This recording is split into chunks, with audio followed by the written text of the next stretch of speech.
ამ სინოდის ხდომას არ ვესწრები, ამიტომ ყველა დეტალზე, როგორც თვითმხილველი, ასე ვერ ვილაპარაკებ.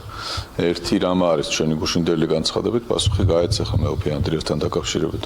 მეოფე ანდრია წლების განმავლობაში პატრიარქის ლოცვა კურთხევით სხვადასხვა მიმართულებით მონაწილეობს საქმიანობაში, საპატრიარქოს საქმიანობაში და უშუალოდ პატრიარქის ლოცვა კურთხევებს ასრულებდა წლების განმავლობაში. დღეისათვის ის არის როგორც სინოდალური ზნეობრივი კომისიის წევრი, ასევე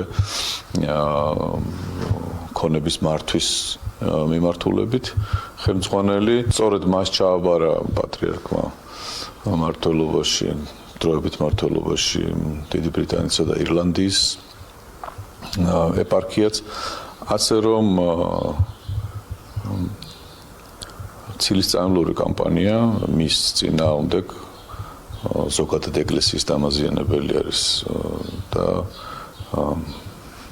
არაფერი საფუძველი მაგას არ აქვს. მე მინდა მოუწოდო, თქვათ, მორწმუნე მრევლს და ადამიანებს, რომლებიც საეკლესიო წიაღში მოიაზრებენ თავის თავს და არიან ეკლესიის წევრები, რომ თავის შეიკავონ, იმიტომ რომ საუბრები ძალიან ხშირად ზღვარცდება და არის ცილისწამებლური შემადგენელი აი ამ საუბარში ხოლმე, რაც ზოგადად ეკლესიას აზიანებს. ეს იქნება მიმართული რომელიმე მათთვის არასასურველი საპატრიარქო კანდიდატის მიმართ თუ სხვა ეკლესიის მსახურის მიმართ თლიანობაში აზიანებს ეს ეკლესიას. ამიტომ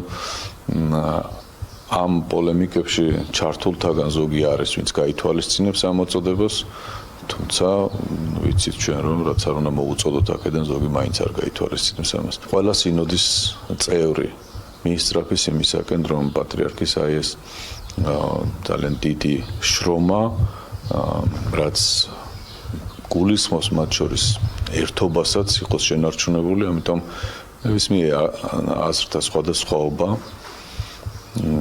მხოლოდ ამ ფარგლებში მიმდინარეობს. არ იქნება აქ ისეთი შიგნით, არ იქნება რაიმე ისეთი თემა, რომელიც ერთობას საფრთხეს შეუქმნის. ჩვენ წლების განმავლობაში ვაკვირდებოდით, რომ უშუალოდ პატრიარქის წინააღმდეგ მიმდინარეობდა ასეთი კამპანია მისი ავტორიტეტის შელახვის მიზნით, მერე ეს კამპანია გაგრძელდა მისი მოსაყდრის მისამართით.